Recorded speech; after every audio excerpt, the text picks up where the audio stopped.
The Green Bay Packers lost the division title crown for the first time since 2010. Now, while Green Bay should be improved from a down year, the other three teams in the North are gearing up for a dogfight, leaving Green Bay's division title hopes in murky waters. Could we be crossing the bridge into a new era of dominance in the NFC North? The Pylon has that answer for you right now.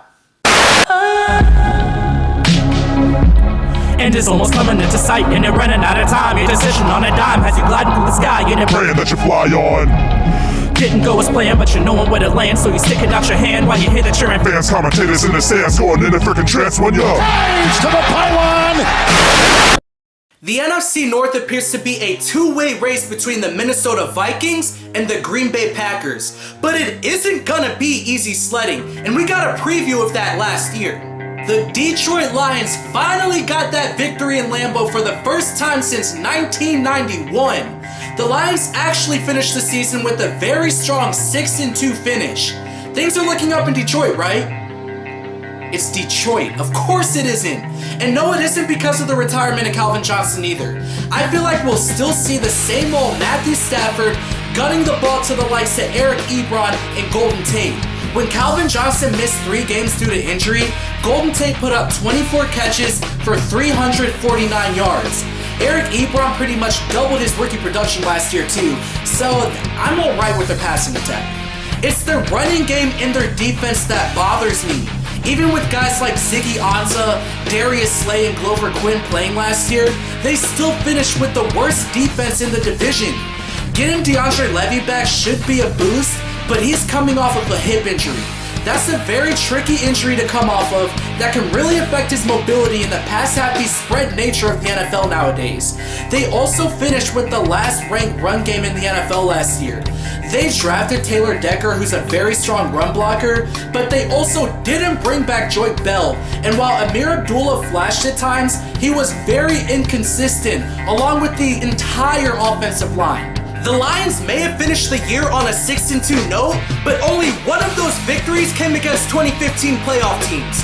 The first half of the year, the Lions were 0-6 against 2015 playoff teams, so that strong finish is nothing more than fool's gold.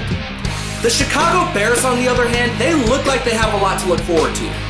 The Bears have added a bunch of studs on the defensive side of the ball this offseason. Danny Trevathan and Jarrell Freeman were very good pickups, and they'll also get Pernell McPhee back to help along that front.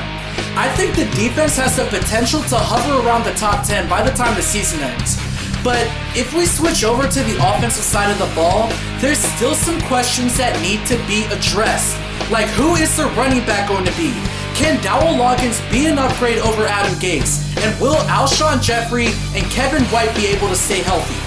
The Chicago Bears jumped the gun in letting Matt Forte walk, plain and simple.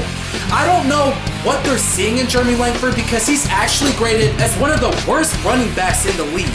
He only had 2 runs of 15 plus yards last year, the lowest total in the NFL.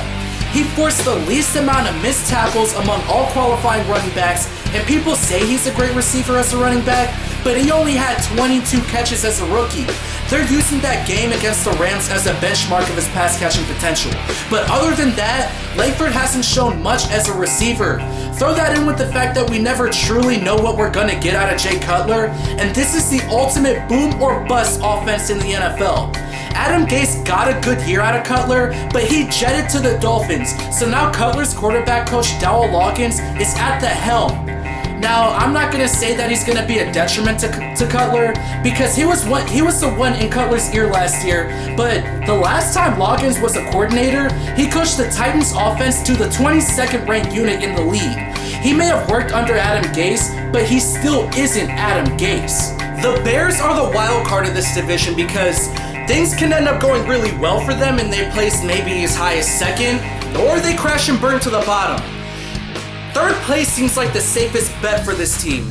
As far as the safest bet for the NFC North representative in the playoffs, well, that title is going back to the Pack.